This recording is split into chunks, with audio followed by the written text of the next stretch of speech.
La messe qui se célébrait le samedi à 16 h à l'église est maintenant célébrée au local des 50 ans et plus. L'Assemblée de fabrique a pris cette décision en vue d'économiser sur les frais de chauffage. Et en même temps, c'est une expérience qu'on fait. Est-ce que vraiment on va économiser? Puis on est chanceux parce que le club des 50 ans et plus nous charge aucun frais. Ça fait qu'à la fin de l'hiver, on fera la différence en frais de chauffage. Est-ce que ça a coûté moins cher? Ça devrait normalement coûter moins cher parce que les thermostats à date sont au minimum autorisés par les assurances. Il n'y a pas de danger que ça gèle, il n'y a pas de problème. Okay. Puis est-ce que les journées puis les heures de la messe habituelle, ils ont changé ou c'est les mêmes heures? Non, les heures n'ont pas changé. C'est toujours 16 h le samedi.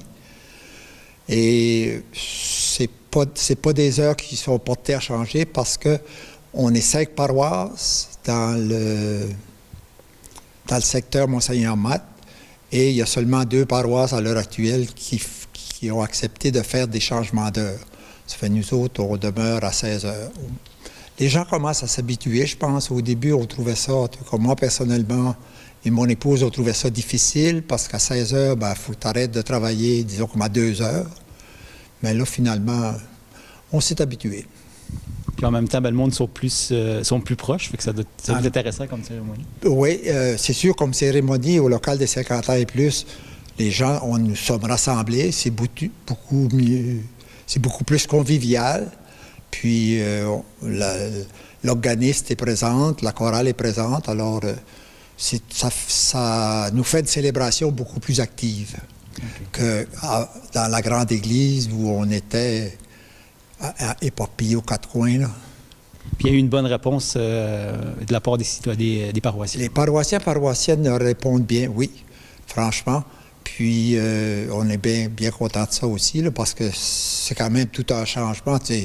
C'est sûr que c'est pas loin de l'église, là, mais quand même, le local est plus petit, puis c'est beaucoup plus convivial, beaucoup plus raccroché, puis on jase un petit peu avant la célébration, un petit peu après. C'est vraiment agréable. Puis là, on a pu remarquer qu'il y avait une nouvelle rampe à l'extérieur de l'église. Ouais. Ça, c'est un projet qu'on a obtenu grâce à Mme Jennifer Hayes, qui s'occupe des projets au niveau de la MRC. Puis ça, c'était en 2017. On a demandé le projet. Dès que ça a ouvert pour les églises, on a demandé le projet. Mme Jennifer, devrais-je dire, nous a aidé beaucoup à monter le projet.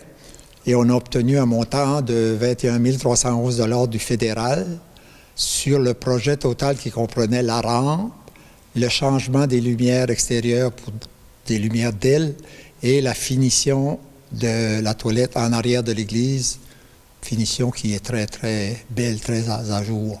Alors, ça nous fait vraiment plaisir. Ça donne de la valeur au bâtiment, puis ça accommodera les gens ça va être plus facile pour les personnes de passer par la rampe que de monter toutes les marches. OK. Puis si on revient à la messe qui est donnée aux 50 ans et plus. Aux 50 ans et plus, ça, c'est une mesure temporaire, mais le monde, ils vont venir célébrer la messe ici à partir de quand? Si on avait une funéraille, c'est certain que la funéraille va se célébrer à l'église. Puis, Monseigneur Proulx va visiter le secteur du 21 au 24 mars. Le 21 mars, je sais que c'est 50 fois qu'il reçoit, donc ça va être à l'église. Est-ce qu'on va continuer aux 50 ans et plus après, disons, au début d'avril? Là, le conseil, l'Assemblée de fabrique prendra une décision là-dessus. Mais là, en avril, les gros fois sont passablement terminés, alors on verra.